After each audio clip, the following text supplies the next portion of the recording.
Құрметті тыңдарман, бүгін бізде Ибн Халдунның Мұқаддима кітабына қатысты 16-шы видео сабақ. Алдыңғы сабақта біз адамзаттың әлеуметтік қоғамға мұқтаждығы жайлы тоқталған болатынбыз.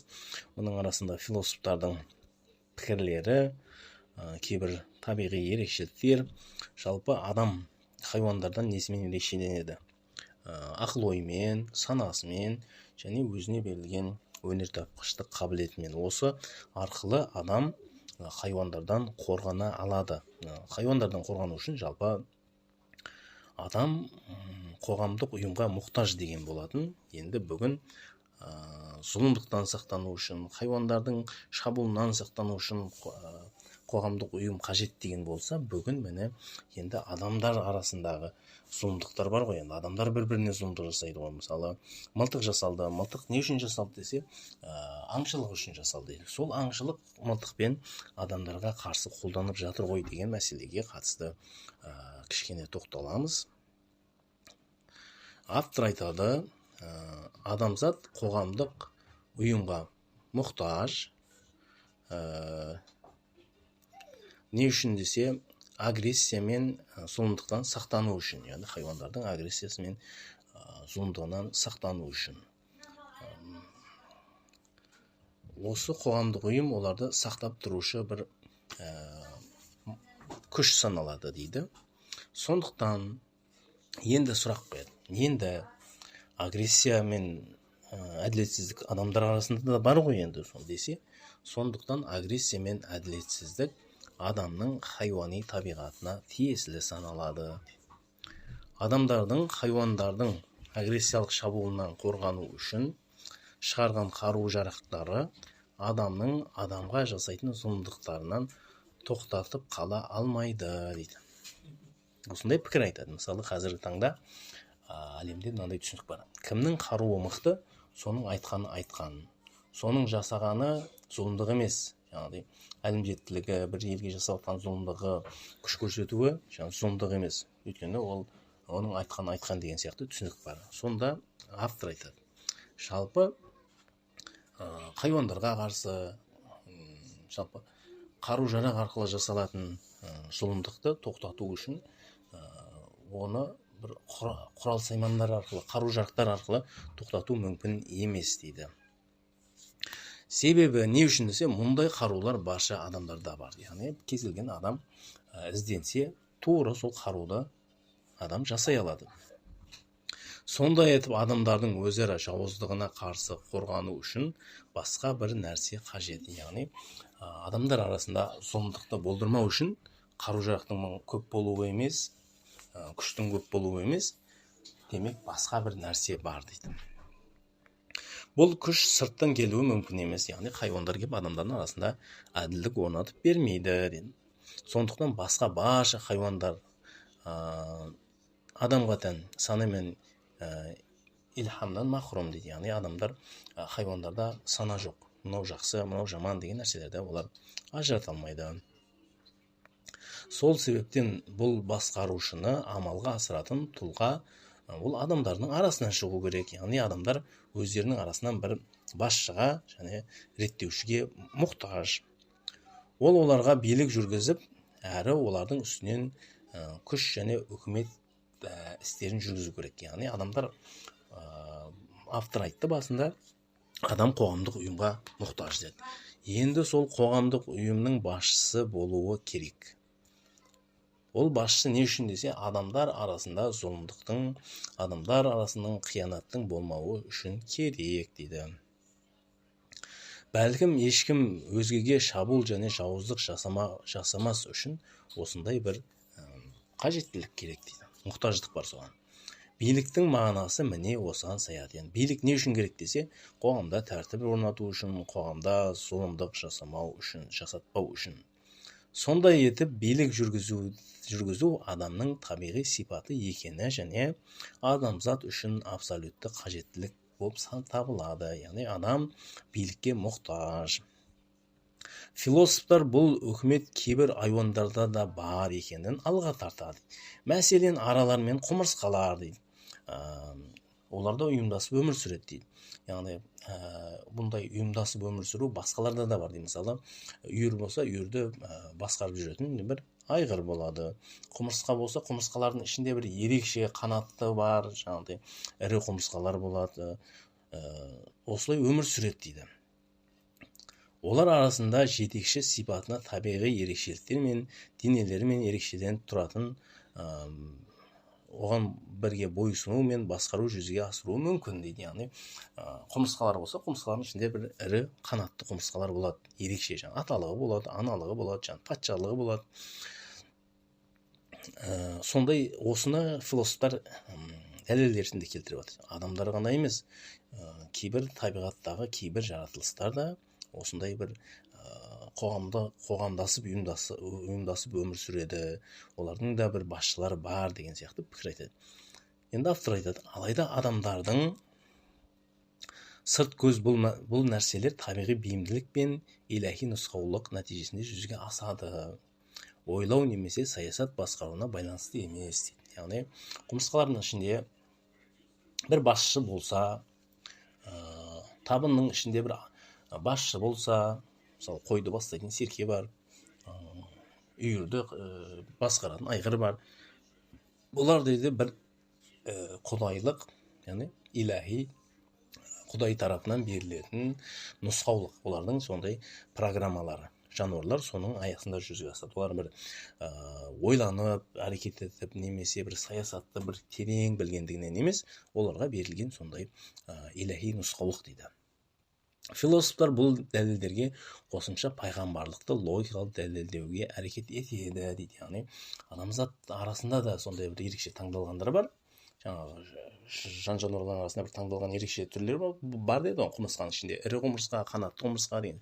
Сол сияқты адамзаттардың ішінде де таңдалғандар бар, олар пайғамбарлық дейді. Яғни бұл жерде философиядан мындай бір сұрақ бар. Мәселе нубуват зарурат деген мәселе. Бұл философтарда айтып айтқаны Ибн Сина мен Әл-Фараби.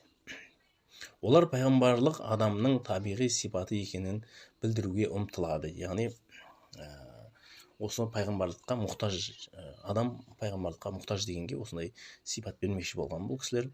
Бұл туралы олар денелері толығымен бұл туралы олар ерекшеліктерді толығымен келтіреді, дәлелдерді.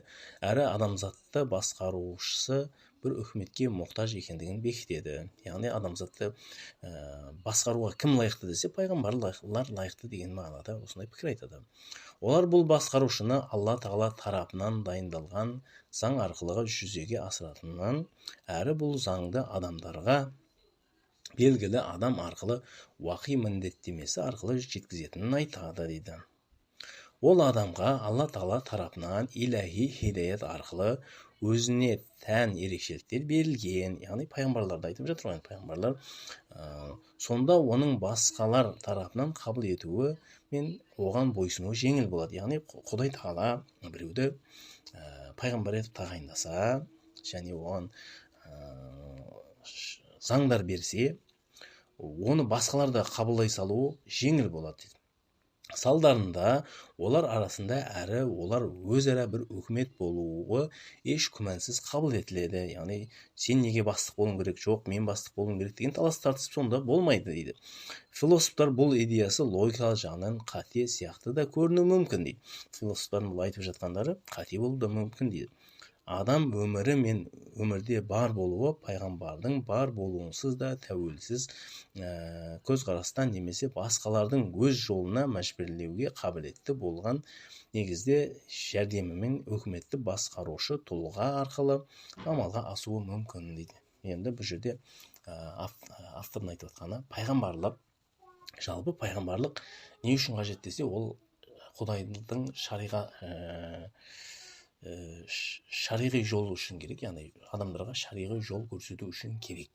Алайда пайғамбарлардың барлығы билік, жаңағыдай саясат көрсету міндетті емес дейді. Бұл жерде айтып отқаны Себебі адамдар арасында өзгелерді мәжбүрлеп, жаңағыдай диктаторлық жолдармен патшалыққа ие болған, жаңағыдай сол арқылы адамдар арасында билік жүргізген, сол арқылы адам қоғамында түрлі патшалықтар құрған адамдар да бар ғой дейді, деп айтып жатыр ғой. Ахли кітаптар мен пайғамбарларға еруші кісілер ешқандай да кітапқа еге болмаған мәжүсилерге салыстырғанда түрде аз дейді. Мысалы, пайғамбарларға еретіндердің қауымдар бар, олар аз дейді. Алайда пайғамбарға ермейтін дінсіз адамдар да саны көп жалпы. Бұны айтып жатқан себебі олар да билік жүргізіп жатыр ғой. Олар да патшалық құрып жатыр ғой деген. Соған қарамай олардың мемлекеттері мен өркениеттері бар дейді. Қазір де олар солтүстік пен оңтүстікте ыңғайсыз саналған климаттық аймақтарда өмір сүреді. Тіпті құдайдан алыс адамдар да билік құрып жатыр дейді. Олардың өміріне келсек, өкіметсіздік, билеушілік болған анархия жағдайындағы қоғам ретінде ерекшеленеді. Мысалы, биліксіз де өмір сүріп жатқан. Бұл жерде автордың айтып жатқаны билік дейді. Билікке пайғамбар лайық дейсе, мысалы, сол адамдар пайғамбарлыққа мұқтаж, билікте де мұқтаж, мысалы шариғи әрекетте де мұқтаж, және билікте де мұқтаж дейтін болса, жалпы пайғамбарлықсыз да билік құрып жатқандар бар дейді. Енді өкімет дейтін болса, өкіметсіз де жалпы биліксіз қалай болса солай анархиямен өмір сүріп жатқан адамдар да бар дейді. Олай болса, мұндай жағдайда адам өмірі мүмкін емес болып қалар еді дейді. Яғни адамның өмір сүруі, мүмкін болмай қалатын еді. Яғни пайғамбар жіберілмесе, онда адамның өмір сүруі мүмкін болмай қалатын еді. Бұл философтардың пайғамбарлық қажеттілігін, түсінігін, логикалық көзқарастары дұрыс емес екендігін көрсетеді дейді. Бұл жерде енді осы мәселеге, осы сөзге тоқталамыз. Философтардың пайғамбарлық қажеттілігі деген жаңа жоғарыда айтып өттік. Бұл Әл-Фараби мен Ибн Синаның пікірі. Нубуат уа зарурат деген пікір, яғни адам пайғамбарға мұқтаж, пайғамбарлыққа мұқтаж деген түсінік бар. Ибн Синаның Рисалай Нубуат деген арнайы жазбасы бар. Сол бойынша жалпы философияда мынандай түсінік бар. Бақыт деген не дейді? Сонда философтар жауап береді бұл жерде. Бақыт деген бұл таусылмаса сол бақыт дейді. Мысалы, жастық шағы, адамның жастық шағы бақыт дейтін болса, ол аяқталып қалады, таусылып қалады. Демек, ол бақыт емес дейді. Балалық шақ дейтін болса, балалық шақта таусылады дейді. Осы бақыт деген не деген нәрсеге философтар әртүрлі жауап берген, рухани жетілу, андай-мұндай көп. Солардың бірі осы жерден мәңгілік бақыт деген түсінікті айтқан. Мәңгілік бақыт деген. Мәңгілік бақыт деген не десе, ол пайғамбарлыққа еру арқылы болады дейді. Бұл жалпы дұрыс түсінік. Енді осы жерден пайғамбарлықтың қажеттілігі деген нәрсе түседі. Яғни адам бақытты болу үшін пайғамбардың, Құдай тағала пайғамбарларға жіберген нәрселерді қабылдау арқылы бақытқа жетеді. Яғни адам пайғамбарлыққа мұқтаж дейді. Бүгінде де Құранды түсіну үшін пайғамбарға мұқтаж, құлшылық жасау үшін де пайғамбарға мұқтаж. Өйткені қалай жасау керек пайғамбар көрсетеді. Осындай мәселелер айтылған. Сол кезде осы екі философ тіпті асыра сілтеп, осы дүниеде, енді ақыретте жетістікке жету үшін пайғамбар мұқтаж екен, жақсы. Осы дүниеде де жетістікке жету үшін пайғамбарға мұқтаж деген пікір айтқан. Соны терістеп жатыр. Автор айтады. Осы дүниеге қатысты болмаса, мысалы, осы дүниенің өзінің заңдылықтары бар. Билікке қатысты, табиғатқа қатысты. Соларды меңгерсең, осы дүниеде жетістікке жете бересің. Бірақ мәңгілік бақытқа ермей қаласың. Мысалы, мәжусилер, діннен алыс болғандар, тіпті пайғамбардан хабар болмағандар да билік құрып жатыр ғой деген кезде, олар да осы дүниеге қатысты мәселелерді әрекет ететін болса, оларда не? Осы дүниеде жетістікке жете береді. Ғылымда да, білімде де, кез келген билікте де, кез келген нәрседе жетістікке жете береді. Шарты сол шарттарды, осы дүниеге қатысты шарттарды орындау. Алайда олар мәңгілік бақыт, яғни пайғамбарға ермеген сол мәңгілік бақытқа ермейді деген мәселені айтып жатыр. Осы жерден айтады. Пайғамбарлықтың қажеттілігі ақыли тұрғыдан емес дейді. Яғни адамда ақыл берілген, өзінің ақылы бар. Пайғамбарлықтың қажеттілігі ақыли тұрғыдан емес. Адам ақылын пайдаланса, осы дүниеде жетістікке жете береді. Пайғамбарлықты қабылдау шариғи жолмен болады. Пайғамбарлықтың қажеттілігі ақыли тұрғыдан емес, пайғамбарлықты қабылдау шариғи жолмен болады деген осындай пікір айтады. Яғни қазір бұл жерде мән берсеңіздер, бүгінгі таңда егер сендер тура жолда болсаңдар, неге ғылымда алда болмайсыңдар? Неге сендер тура жолда болсаңдар, неге сендер басқа адасқан адамдар, басқа сенімдегі адамдар сендерден ғылымнан асып кетіп жатыр дегендерге осы жерде автор жауап берді. Не үшін десе, осы дүниеге қатысты, білімге қатысты, ғылымға қатысты, билікке қатысты қағидалар бар. Осы дүниеге қатысты адамның ақыл санасы және қол өнерін іске асырады. Соны кім қолға алса, осы дүниеде жетістікке жетеді. Кім қару саласына жұмыс жасаса, сол салада жетістікке жетеді. Кім құрылыс саласында жұмыс жасаса, соған жетістікке жетеді. Ол адамның ақылына қатысты. Автор айтып отқаны сол. Пайғамбарлықты қабылдау, пайғамбарлықтың қажеттілігі ақыли тұрғыдан емес, пайғамбарлықты қабылдау шариғи жолмен болады. Яғни шариғат айтады, мынау дұрыс, мынау дұрыс емес, мынау дұрыс емес, мынау дұрыс деген сияқты шариғи мәселеге қатысты болады деп айтып жатыр.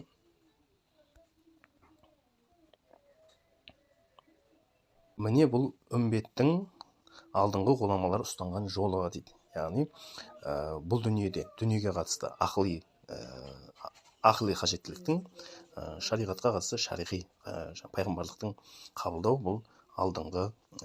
бұл үмметтің алдыңғы ғұламаларының ұстанған жолы.